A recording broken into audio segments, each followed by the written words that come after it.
자, 이제 대기 분야입니다. 대기 분야 같은 경우에는 지금 이제 오염물질 기초로 하면서 각종 정의부터 들어가고 있는데요.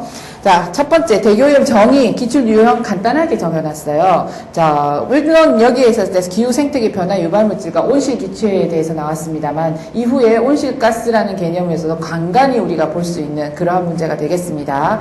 자, 평균 온도 상승을 초래하는 온실가스, 온실기체 법규에 정의되고 있죠. 뭐라고? 이산화탄소, 메탄, 아산화질소, HFC, PFC, SF6 6가지의 기후 생태계 변화 유발물질을 하면 온실가스와 환경부령으로 정의한 물질인데 그게 바로 CFC가 되는 것이죠. 그래서 여기에서 평균 온도 상승을 초래하는 온실 기체가 아닌 것은 해서 전부 온실가스이고요. 기후생태계 변화 유발물질인 CFC까지 들어갔어요. 온실가스다라고 정의한 게 아니라 온도를 높이는 기체라고 표현했기 때문에 CFC까지 들어가고요. 일반적으로 황산염과 그 다음에 먼지 같은 경우에는 지구의 평균 기온을 낮추는 물질로 분류되고 있습니다.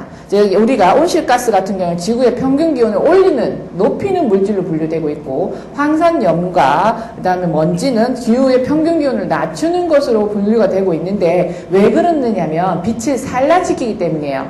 빛을 산란시켜서 이 먼지는 빛을 차단을 하죠. 차단을 하니까 지표면에 도달하지 못하게 방해하는 인자로서 우리가 높이는 가스가 아닌 낮추는 쪽으로 우리가 주로 강조를 하고 있고, 황산염도 마찬가지예요. 황산염도 입자로 형성을 할 가능성이 높기 때문에 황산염과 입자성 물질은 평균 온도를 낮추는 쪽으로 주로 접근을 하고 있다. 기후생태계 변화 유발물질이라 볼 수 없는 것은요, 오존이죠. 앞서 얘기했던 것처럼 온실가스 6가지 플러스 CFC가 기후생태계 변화 유발물질로서 대기환경보전법에 정의되고 있습니다. 자, 3번 같은 경우에는 이렇게 네모 박스에서 골라라, 고른 것을 모두 골라라, 이러한 문제 유형이 나오는 것을 연습으로 넣어놨습니다.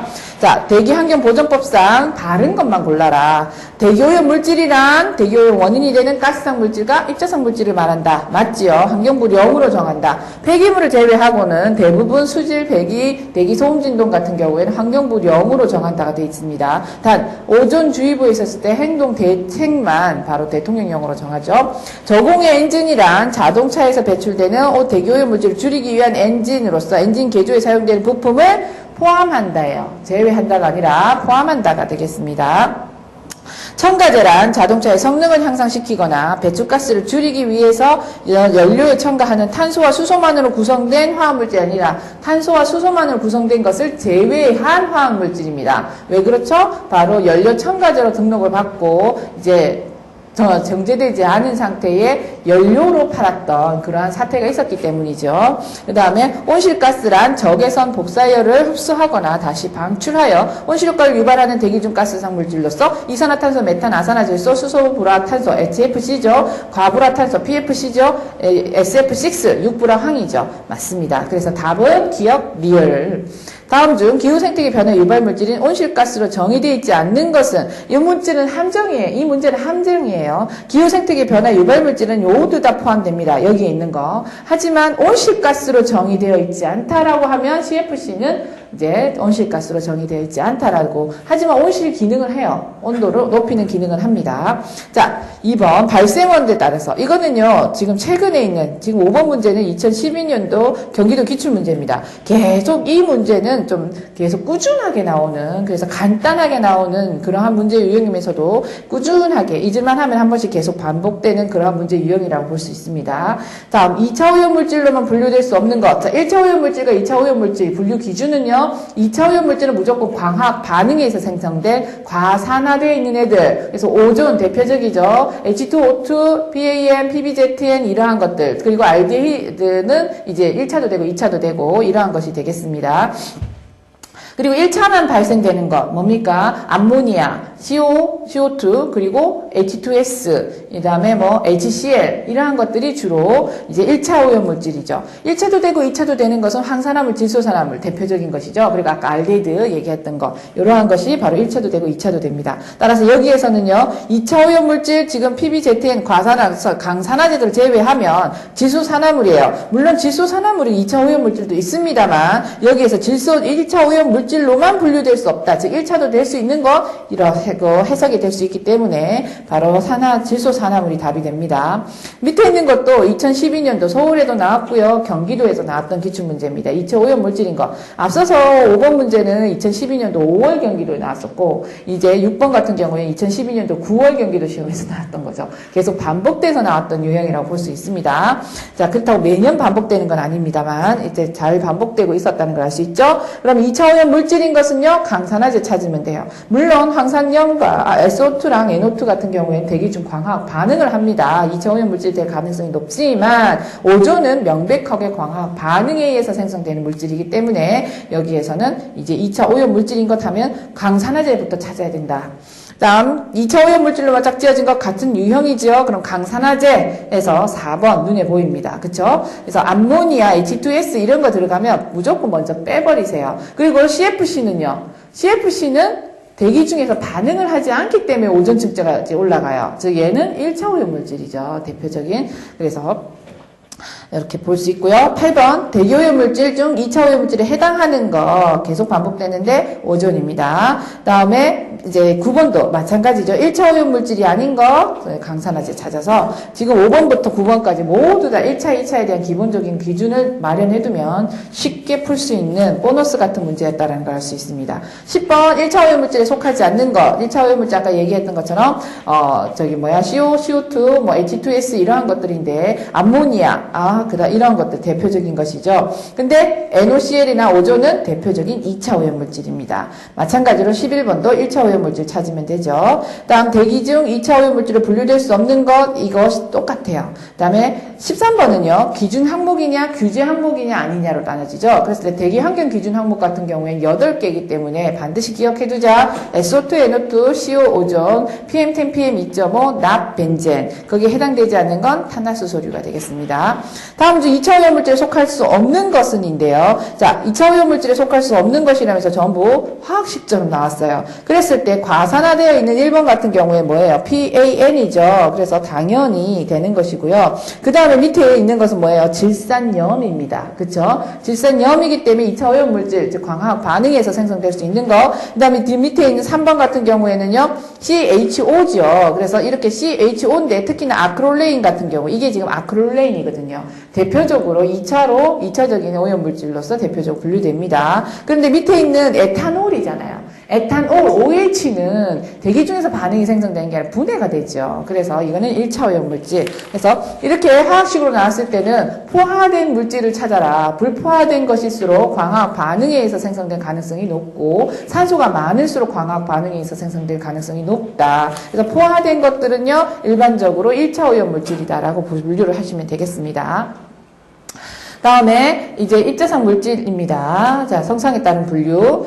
자, 각종 화학 반응을 통해서 증기가 응축되었는데 액체 상태로 존재하는 오염물질. 자, 그럼 어떻게 되죠? 미스트가 되겠죠. 그래서 방무가 되겠습니다. 고체 광화학 반응, 고체 액체가 됐다. 이러면 이제 헤이즈가 되겠고, 이제 휘움은 금속이라는 말이 들어가야 되죠. 스모크는 매연이라는 것이니까 유리탄소 이러한 말이 나와야 됩니다. 자, 16번 액체 상태 은결로 인해서 아까 미스트 똑같은 문제 유형이에요. 상대수소 70% 이하 가시거리 1km 이상인 곳에서 지닌 입자상 물질로서 옳은 것은 인데요. 그렇게 되면은 어떻게 우리가 지금 스모그나 이러한 것은 상대 습도랑 상관이 없죠. 그러면서 방무 아니면은 연무인데 그냥 입자상 물질을 했기 때문에 여기에 해당되는 것은 방무 아니면 연무인데 연무가 없으니까 방무, 미스트가 되는 겁니다. 자, 18번 같은 경우에는 정답 수정표에 누락이 됐던 거예요. 그쵸? 정답이 틀렸습니다.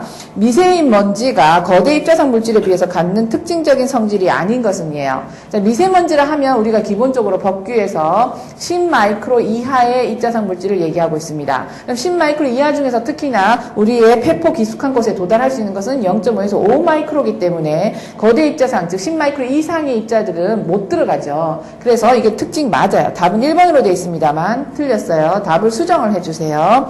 그 다음에 유해 금속을 많이 흡착할 수 있습니다. 왜죠? 비표면적이 크니까 흡착력이 커지는 거 당연하죠. 공기 중에 오랫동안 부유해서 장거리 이동합니다. 입자가 작기 때문에 침강 속도가 작고 그로 인해서 대기 중에 안정해서 장거리 이동 가능합니다. 황사와 관계가 있다. 자, 요거는 조금 애매합니다만 황사는요 대체적으로 모래를 근원으로 합니다. 하지만 얘네들이 미세한 정도이기 때문에 부유하죠. 근데 그 미세한 정도가 입경을 보통 보게 되면 20마이크로 정도 이하로 보고 있어요.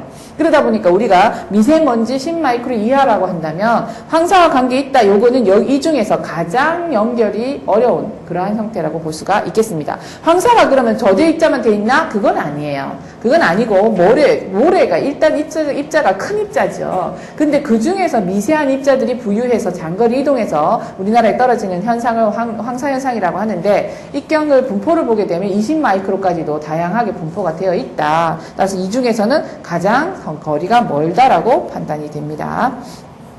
자, 19번 연습 문제입니다. 용륜된 물질이 휘발돼서 형성된 기체가 응결됐는데 고체예요. 그럼 뭐죠? 무조건 훈연, 퓨움입니다. 그리고 훈연에 대한 설명 마찬가지죠. 고체 입자인데 응축이 되거나 화학적 반응에 의해서 아주 1마이크로 이하의 미세 입자가 되는 것을 바로 훈연, 퓨움이라고 하죠. 그다음 페프의 영향이 가장 큰 것은 0.5에서 5마이크로고요. 그 중에서 가장 영향이 큰 것은 1에서 2.5마이크로 영역이 가장 영향이 크게 되겠습니다.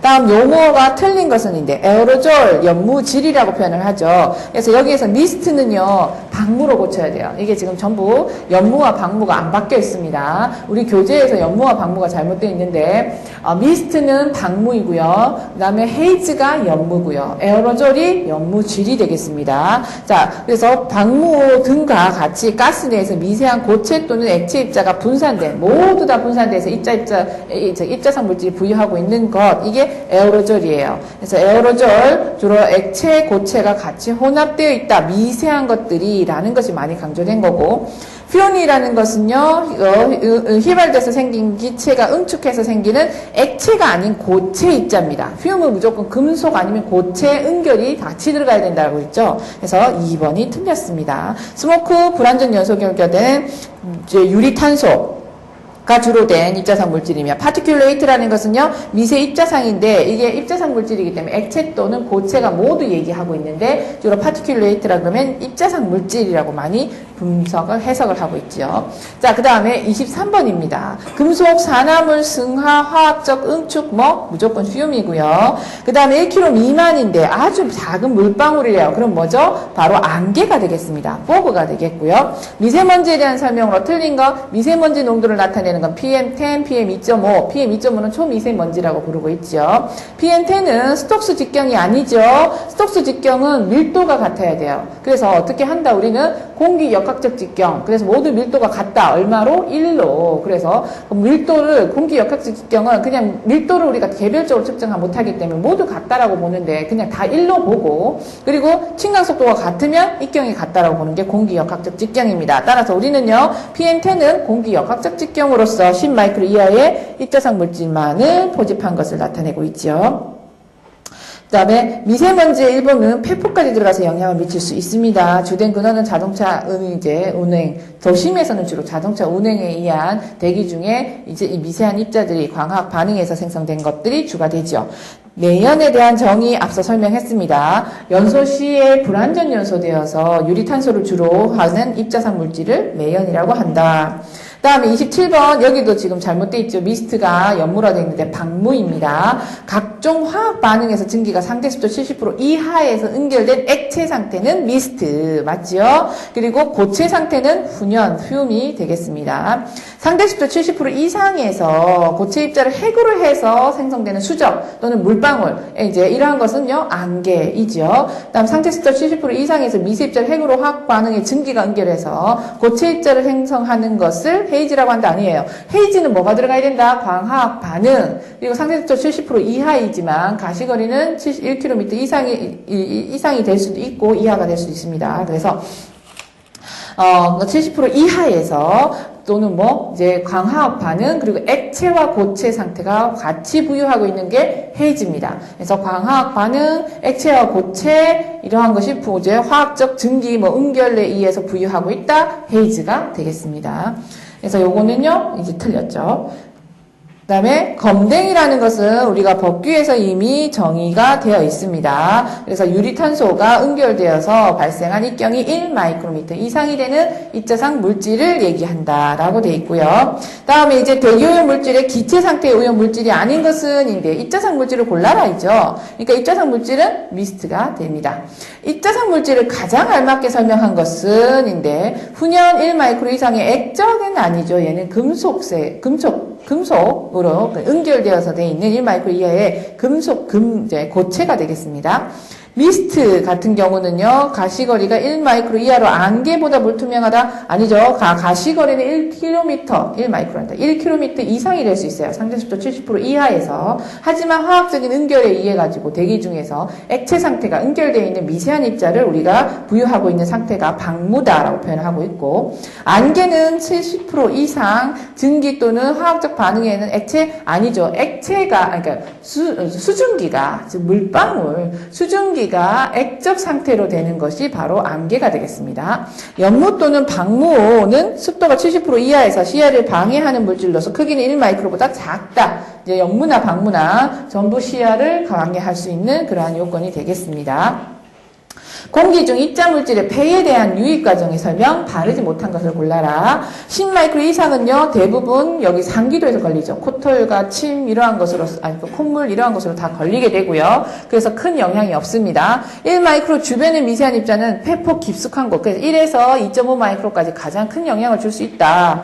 그다음 미세 입자는 불완전 연소 물질 중 미량 물질이 다량 포함되어 있다. 자, 미세 입자가 생성되는 걸 보게 되면 대부분이 다 화학적 반응의 경우가 많습니다. 물리적인 공정에 의해서 생성된 대기 입자상들은요, 일반적으로 좀 조대 입자 영역이 많아요. 그렇기 때문에 화학적 공정에 의해서 생성된 미세한 입자들 같은 경우 그 공정상에서 발생된 물질이 포함되어 있고요. 또 하나, 미세한 입자들은 비표면적이 크기 때문에 다른 오염 물질의 흡착 가능성이 상당히 커집니다. 그래서 미량 유해 물질이 다량 포함되어 있다, 맞는 말이 되죠. 가장 미세한 입자들은 브라운 운동에 의해서 폐포까지 침착하여 영향을 준다. 이거 왜 틀렸죠?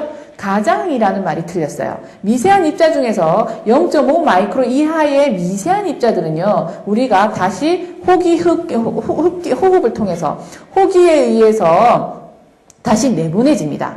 흡기에 의해 가지고 폐에 들어갔다가 다시 우리가 날숨으로 내보낼 때 그 힘에 쓸려 가지고 다시 나오게 돼 있어요. 그렇기 때문에 0.5 마이크로 이하의 입자들은 폐의 영향력이 작다라고 표현을 하는 것이 바로 이 침투하거나 다시 나올 수가 있기 때문이죠. 여기에 가장이라는 말 때문에 0.5 마이크로 입자까지 포함이 되어서 이 답은 틀린 것으로 해석이 될 수가 있겠습니다. 자, 그 다음 이제 가스상 물질입니다. 기출문제 유형을 보게 되면 이제 물론 가스상 물질의 기본적인 특징이 들어갑니다만 전체적으로 온실 효과, 즉 기후 변화, 지구 온난화에 대한 그러한 개념도 들어가 있다라는 거. 그래서 여기에서는 보게 되니까 기출문제가 이제 지구 온실가스에 대한 것도 있습니다만 바로 국제 협약에 대한 내용도 나와 있습니다.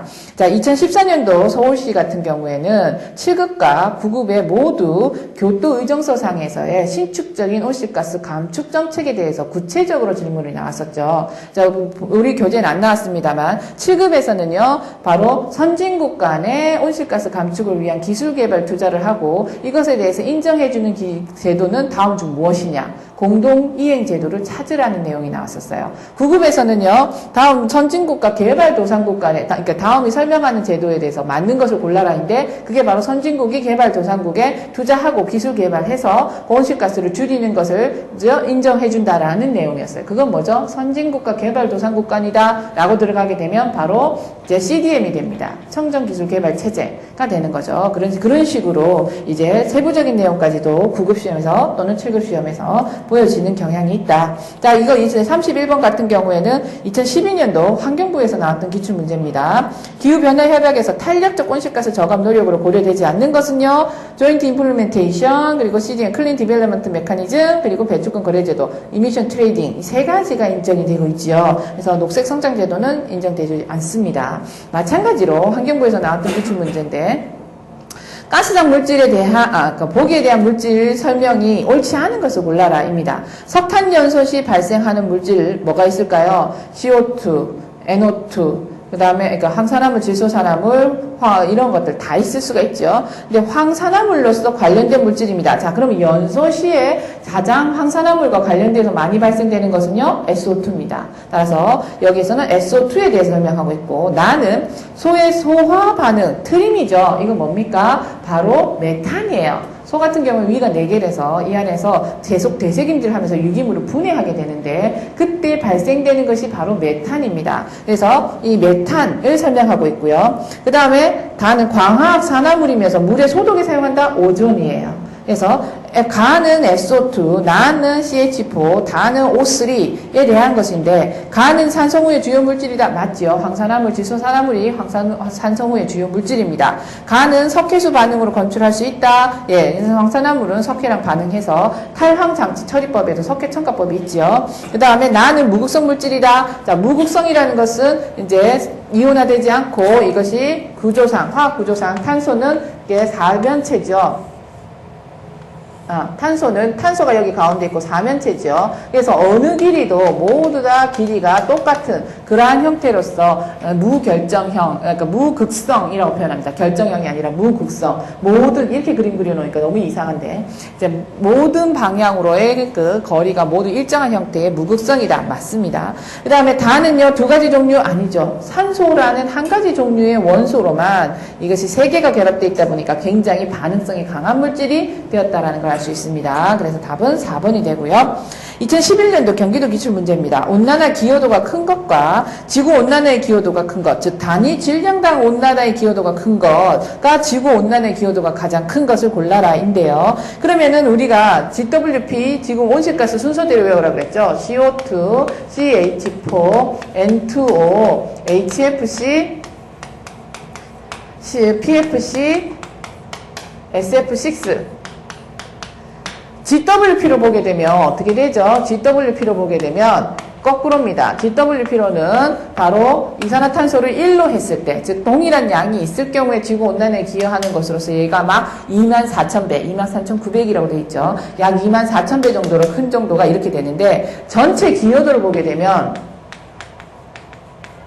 거꾸로죠. 그래서 CO2가 양이 많아서, 즉 여기에 올수록 SF6로 올수록 GWP 단위 질량당 온실가스에 기여하는 율은 높아지지만 이 배출량이 작기 때문에 양이 작아서 가장 전체 기여도는 작고 그 다음에 CO2 자체는 양이 많기 때문에 지구온난화의 기여도가 상당히 크다라고 되어 있습니다. 약 50%라고 나와 있는 것도 있죠. 그래서 이러한 경우로 봤을 때 여기에서는 가장 기여도가 크다 CO2인 걸 무조건 찾아야 돼요. 뒤에가. 그러면 CO2인 게 바로 2번이 되겠습니다. 이 중에 나와 있는 것은요, HFC가 그나마 가장 뒤에 있죠. GWP로서 PFC나 SF6가 없기 때문에 이 중에서는 가장 큰 거는 HFC가 바로 여기에서는 GWP가 큰 값으로 분류가 되는 것입니다. 그래서 여기에는 사실상 다음 중 순서대로라는 말이 들어가야 보다 더 명확한 복원이 되었다고 볼 수 있겠죠.